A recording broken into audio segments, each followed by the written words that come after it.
അസ്സലാമലൈക്കും, റമദാൻ മുബാരക്.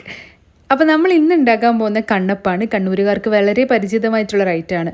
അപ്പോൾ ഇതെങ്ങനെയാണ് തയ്യാറാക്കിയെടുക്കുന്നതെന്ന് നോക്കാം. നേരെ റെസിപ്പിയിലോട്ട് പോകാം. ഞാനിവിടെ 2 കപ്പ് നേരിയരി എടുത്തിട്ടുണ്ട്. നേരിയരി വെച്ചിട്ടാണ് കേട്ടോ ഇത് ചെയ്യുന്നതെന്ന്. ഇനി ഇതിനെ നന്നായിട്ട് കഴുകിയെടുത്തിട്ട് ഒരു 3-4 മണിക്കൂർ സോക്ക് ചെയ്ത് വെക്കണം. അതിനുശേഷം നമുക്കിത് അരച്ചെടുക്കാം. അപ്പോൾ ഞാനിത് സോക്ക് ചെയ്യാൻ വെക്കുകയാണ്.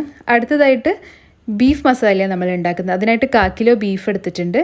അതിലേക്ക് കുറച്ച് ഉപ്പ്, മഞ്ഞൾ പൊടി, നമ്മൾ നോർമൽ ചെയ്യുന്ന മാരിനേഷൻ തന്നെ, കുറച്ച് മുളക് പൊടി, പിന്നെ ഞാൻ ഇവിടെ കുറച്ച് ചിക്കൻ മസാല അല്ലെങ്കിൽ ഇറച്ചി മസാല ചേർത്ത് കൊടുക്കുന്നുണ്ട്. ഇതിപ്പം ചിക്കൻ മസാലയാണ് കേട്ടോ. നിങ്ങളുടെ കയ്യിൽ ഇറച്ചി മസാല ഉണ്ടെങ്കിൽ അത് ചേർത്ത് കൊടുക്കുക.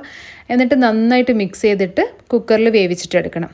ആ വെന്ത ബീഫിനെ ഞാൻ മിക്സിയിലിട്ടിട്ട് ഒന്ന് കറക്കിയെടുത്തിട്ടുണ്ട്. അങ്ങനെ നമ്മുടെ ബീഫ് ഇവിടെ റെഡി ആയിട്ടുണ്ട്. അടുത്തതായിട്ടൊരു പാന് ചൂടായിട്ട് വരുമ്പോൾ അതിലേക്ക് കുറച്ച് ഓയിൽ ഒഴിച്ചു കൊടുക്കുക. ഇനി ഇഞ്ചി പേസ്റ്റും വെളുത്തുള്ളി പേസ്റ്റും ഓരോ സ്പൂൺ വീതം വെച്ചിട്ട് ഞാൻ ഇട്ട് കൊടുക്കുന്നുണ്ട്. പിന്നെ നമുക്കൊരു പച്ചമുളക് ചെറുതായിട്ട് അരിഞ്ഞതും കൂടി വേണം. അതും ചേർത്ത് കൊടുത്തിട്ട് ഇതിൻ്റെയൊക്കെ പച്ചമണം മാറുന്നവരെ നന്നായിട്ട് വഴറ്റിയെടുക്കുക. ഇനി ഇതിലേക്ക് ഞാനൊരു 3 സവാള ചെറുതായിട്ട് അരിഞ്ഞത് ചേർത്ത് കൊടുക്കുകയാണ്. കുറച്ച് ഉപ്പും കൂടി ഇട്ടിട്ട് ഇത് നന്നായിട്ട് സോഫ്റ്റായിട്ട് വരുന്നവരെ, അതിൻ്റെ കളറൊക്കെ ചേഞ്ച് ആയിട്ട് വരുന്നവരെ നന്നായിട്ടൊന്ന് വഴറ്റിയെടുക്കുക. ഇനി ഇത് നന്നായിട്ട് വന്ന് കഴിഞ്ഞാൽ നമ്മുടെ മസാല ചേർക്കാം. ഞാൻ കുറച്ച് മഞ്ഞൾ പൊടിയും പിന്നെ കുറച്ച് ഗരം മസാലയും ചേർത്തിട്ടുണ്ട്. പിന്നെ വേണ്ടത് പെപ്പർ പൗഡറാണ് കേട്ടോ. മുളക് പൊടി ചേർക്കുന്നില്ല, അതിന് പകരം പെപ്പർ പൗഡർ ചേർക്കുക. ഇനി ഇതിൻ്റെയും പച്ചമണം മാറുന്ന വരെ നന്നായിട്ടൊന്ന് മിക്സ് ചെയ്തിട്ടെടുക്കാം. അടുത്തതായിട്ട് നമ്മൾ നേരത്തെ ക്രഷ് ചെയ്ത് വെച്ച ആ ബീഫില്ലേ, അത് ഇതിലേക്ക് ചേർത്ത് കൊടുക്കണം. എന്നിട്ട് നന്നായിട്ടൊന്ന് മിക്സ് ചെയ്തിട്ടെടുക്കുക. പിന്നെ നേരത്തെ ബീഫ് വേവിച്ച വെള്ളം കുറച്ച് ഞാൻ മാറ്റി വെച്ചിട്ടുണ്ടായിരുന്നു. അത് നമുക്ക് ഈ ഒരു സ്റ്റേജിൽ ഇതിലേക്ക് കുറച്ച് ആഡ് ചെയ്ത് കൊടുക്കാം. മൊത്തമായിട്ട് ആഡ് ചെയ്യേണ്ട, അതൊന്ന് വെറ്റ് ചെയ്യാൻ വേണ്ടിയിട്ട് മാത്രം. അപ്പോൾ ബീഫിൻ്റെ നല്ലൊരു ഫ്ലേവർ ഇതിലേക്ക് ഇറങ്ങിയിട്ട് ഈ ഒരു മസാല നല്ല ടേസ്റ്റ് വരും. അതിനാണ് ചെയ്ത് കൊടുക്കുന്നത്. അപ്പോൾ ഒരു 5 മിനിറ്റ് കഴിഞ്ഞാൽ നമുക്ക് കുറച്ച് മല്ലിയില കൂടി ഇട്ടിട്ട് മിക്സ് ചെയ്തിട്ട് ഇത് വാങ്ങി വെക്കാം. നമ്മുടെ ബീഫ് മസാല റെഡി ആയിട്ടുണ്ട്. നോർമലി ഞാൻ പ്രോൺസ് വെച്ചിട്ടാണ് കേട്ടോ ഈ ഒരു ഐറ്റം കൂടുതലും ചെയ്യാറ്. പക്ഷേ ബീഫും നല്ല ടേസ്റ്റ് ഉണ്ടായിരുന്നു. ഇനി 4 മണിക്കൂറിന് ശേഷം ഞാനിത് ഒന്നും കൂടി കഴുകി എടുത്തിട്ടുണ്ട്. ഇനി നമുക്ക് അരച്ചെടുക്കണം. അതിനായിട്ടൊരു മിക്സിയുടെ ജാറിലേക്ക് ഇട്ട് കൊടുക്കുകയാണ്. ഇതിലേക്കൊരു 3/4 കപ്പ് തേങ്ങ കൂടി ചേർത്ത് കൊടുക്കുക. പിന്നെ വേണ്ടത് ഒരു മുട്ടയാണ് കേട്ടോ. ഒരു മുട്ട ഒഴിച്ചു കൊടുക്കുക. പിന്നെ കുറച്ച് ഉപ്പും കുറച്ച് വെള്ളവും ചേർത്തിട്ട് ഇതിനെ നല്ലൊരു സ്മൂത്ത് ബാറ്ററാക്കിയിട്ട് അരച്ചെടുക്കണം. 2 ബാച്ചായിട്ടാണ് ഞാൻ അരച്ചെടുത്തിരിക്കുന്നത്. അപ്പോൾ നന്നായിട്ട് അരയും വേണം, നല്ല ലൂസായിരിക്കണം കേട്ടോ. ഒരുപാട് തിക്കായാൽ നമ്മുടെ കണ്ണപ്പം ടേസ്റ്റ് ഉണ്ടാവില്ല, ഒരുപാട് ഹാർഡായിപ്പോൾ.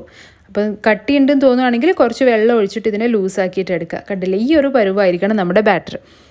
ഇനി നമുക്കിത് മാറ്റി വെക്കാം. ഞാനൊരു ഇഡ്ഡലി തട്ട എടുത്തിട്ടുണ്ട്. അതിലേക്ക് കുറച്ച് നെയ്യ് 1/2 kg ഇതുപോലെ ഇങ്ങനെ സ്പ്രെഡ് ചെയ്ത് കൊടുക്കുക. എന്നിട്ട് കുറച്ച് ബാറ്റർ കോരി ഒഴിച്ചു കൊടുക്കണം. ഒരു ഹാഫ് ആവുന്നവരെ ഒഴിച്ചു കൊടുത്താൽ മതി കേട്ടോ. ഇനി നമുക്കിതിൽ ഫില്ലിങ് ഇടേണ്ടതാണ്. അപ്പോൾ ഓരോ സ്പൂണ് വെച്ചിട്ട് ഞാൻ ഫില്ലിങ് ഇതിലേക്ക് ചേർത്ത് കൊടുക്കുകയാണ്. അതിനുശേഷം നമുക്ക് ബാക്കി ബാറ്റർ കൂടി ഒഴിച്ചിട്ട് ഇതിനെ കവർ ചെയ്യാം.